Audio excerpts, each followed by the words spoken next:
Today, we are going to learn about ways in which wealth can be a hindrance to serving God. Yes? Some people attend their businesses instead of going to church. Also, in a situation whereby people use wealth to destroy mankind. For example, you can make weapons like guns, machetes, which can be used as for mass destruction. And if you are very wealthy, you make a nuclear bomb, and that is it can cause a lot of destruction. Also, another way that wealth can be an hindrance to serving God is employers denying employees time to serve God. It is your right to go and worship. So if an employer is denying an employee time to serve God, that is a what? Your wealth becoming a hindrance to serving God. Because you are wealthy, you are able to employ this employee to serve you, but you don't want to. You are denying them their right to go to serve God. Also, some church leaders using church funds for personal gain. Yes, that is a hindrance to serving God. And I can give you a good example whereby in a former station I was in, the students were telling me they were contributing in the church in order to buy a handbag for the pastor's wife. Yes. And another thing you usually do is you go to plow your pastor's what? Shamba before yours. Where are we told to do so in the Bible? Where? At what aspect can we interpret that? Yes, whereby that is using church funds for personal gain. We try to contribute for you so that at least we can buy for you a motorbike. You do what? A motorbike, you can easily access areas and you do mass, right? And you don't want a motorbike. You want a what? A car. Why? Why all of a sudden are we contributing to so that all preachers, wherever they are, they can be able to buy a car? Why? I do not understand. Because what you want is something you can use to access the what? The congregation. You offer your services, right? Why are we doing a car? Even a motorcycle, even a bicycle can easily do what? And I don't understand why people, if I did not have a car, I could not have contributed. How can I contribute for you a car and I don't have? Where does it work like that? Because that is where now I can challenge a little bit about it. Because the main aspect here is you doing what? Accessing the congregation so that you can serve them. And especially my church has that notion.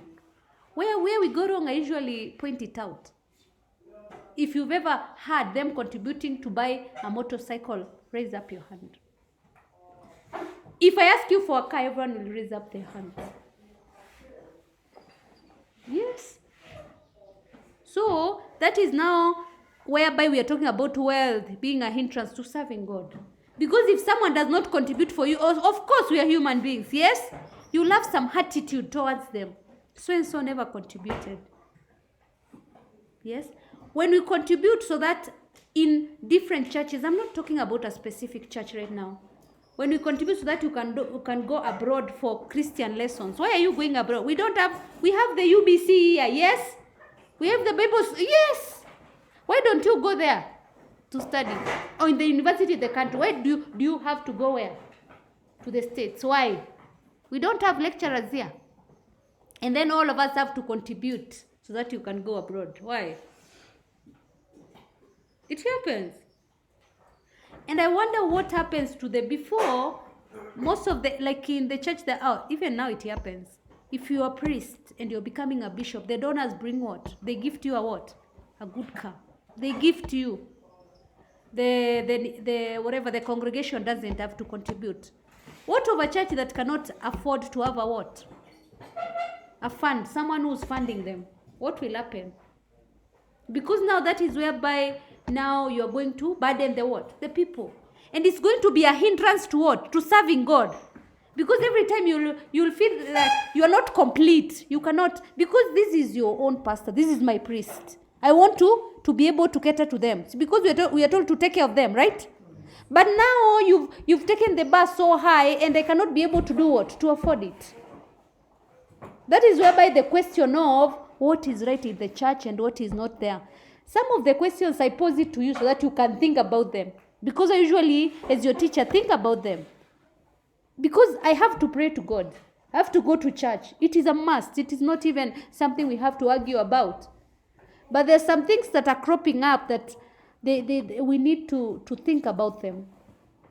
Another hindrance, how wealth can be a hindrance to serving God, is where people commit crime to acquire wealth. They commit murder to. Even we've seen a scenario whereby the children kill their parents in order to inherit the what? The wealth. That becomes too hindrance to serving God, because in Christianity we are told to do what? We are supposed to do what? Prolong what? Life. We should not kill. Some church leaders also are demanding money before rendering services. You demand money before you solemnize a marriage, or you do what? A funeral. I think it's all of them. Tell me of a church whereby they do not demand money before they solemnize a marriage or a funeral. Tell me. That is whereby wealth becomes a hindrance to serving God. Because you're supposed to serve so that people can do what? So that now people can take care of you. And it is not a must they take care of you, because you're working, you are the servant. That's why it's called a what? It's called a vocation. Also, some church leaders fail to denounce crime. It is a crime someone did, and you do not want to talk about it. And where does this come in? It is whereby you know someone very well is involved in bribery and corruption. And they come to the building of the church Harambee, and they give you how much? They give you 100 million. And you are there, all of you clapping. Oh, he's very rich. Oh my God, thank you. God bless you. You don't want to talk about his crime, but you want to talk about the crime of the other people who are there. That is becoming a hindrance to serving God, because there should be always what? Double what? It's called what? What do you say in English? That you should treat all the people equally. Also, some rich Christians use their wealth to dominate church decisions. Because you know you're wealthy, yes? You force some of the things to be done in the church that are not on the way of serving God. You want actions to be taken by the church or the church leaders because you are a rich Christian. You dominate all the decisions that other people cannot make a decision. That is wrong, and it happens a lot nowadays. This was a really good question. So ask yourself where the line is, where people draw the line between serving God and what? Using their wealth as a hindrance to serving God.